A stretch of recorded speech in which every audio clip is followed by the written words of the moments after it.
It was a night so quiet, you could hear your own heartbeat. Daniel thought he had finally found a perfect place to sleep, far away from the noise of the world. But sometimes, the most peaceful places hide the darkest secrets, and on this night, something inside that house was already awake, waiting for him. Daniel Carter had just moved into an old wooden house deep in the countryside. The nearest neighbor was miles away, and thick forests surrounded the property on all sides. It was exactly what he wanted. Peace, silence, sleep. The house itself looked harmless, old but charming. Wooden floors, narrow hallways, and large windows. The locals in town had warned him about the place. People don't stay there long, the shopkeeper had said quietly. Daniel had laughed it off. Old houses always had rumors. Ghost stories were good for tourists. But now, on his very first night, he wasn't laughing anymore. Midnight had already passed. Daniel lay in bed staring at the ceiling while the wind pushed gently against the walls.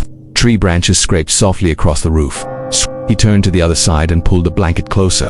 "Just trees," he whispered. The silence returned. Then suddenly tap. Daniel opened his eyes. A single sound had come from somewhere in the house. He waited. Nothing. He sighed and closed his eyes again. Then it came back. Tap, tap, tap. Slow, deliberate, like someone knocking very gently. But not on the door, on the wall. Daniel sat up slowly, his heart beginning to beat harder. The tapping continued. Tap, tap, tap. It sounded like it was moving. From the hallway toward his bedroom, Daniel grabbed his phone and turned on the flashlight. The white beam cut through the darkness. He stepped into the hallway. The house felt different now. Colder. The air felt heavy, almost thick. He pointed the light down the hall. Empty. The tapping had stopped. "Hello," Daniel called softly. No answer. Only the distant sound of wind moving through the trees outside. Feeling slightly embarrassed, Daniel shook his head and walked back to bed. "Old houses," he muttered. But as soon as he lay down, he heard it again. Not tapping this time. Footsteps. Thump. Daniel froze. Thump. Heavy footsteps, walking slowly across the wooden floor downstairs. Daniel's chest tightened. He lived alone. The footsteps continued. Thump, thump, moving toward the staircase. Then slowly, climbing up. Creak. One step. Creak. Another step. Daniel could hear every movement clearly. Something was coming upstairs. His breathing became shallow as the footsteps reached the hallway.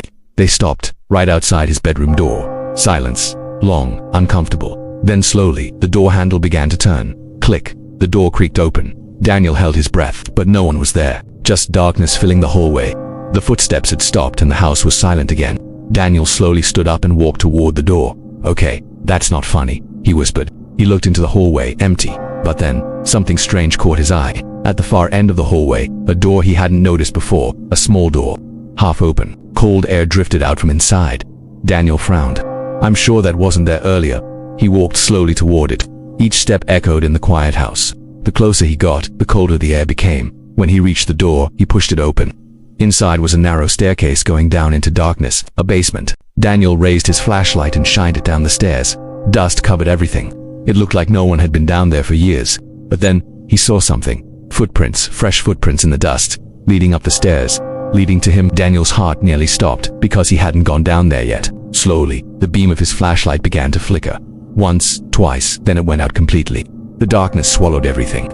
And from somewhere deep below the stairs he heard a voice, soft, broken, whispering his name. Daniel. His body froze. The voice came again, closer now. "Daniel, you finally came back." A slow creaking sound echoed in the basement, like something heavy, slowly climbing the stairs. Daniel stepped back, but something was already standing behind him, breathing. Cold air brushed against his neck, and the whisper came again, right beside his ear. "You should have stayed away." Suddenly the lights in the hallway exploded on. Daniel spun around. Nothing. The basement was empty. The hallway was silent. The small door slowly closed by itself.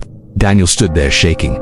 Maybe it was stress. Maybe his mind was playing tricks on him. He slowly walked back to his bedroom, locked the door, and crawled back into bed. But just as he closed his eyes, from beneath the bed, something moved, and a voice whispered softly in the darkness, "Good night, Daniel," because in that house, sleep wasn't for the living anymore.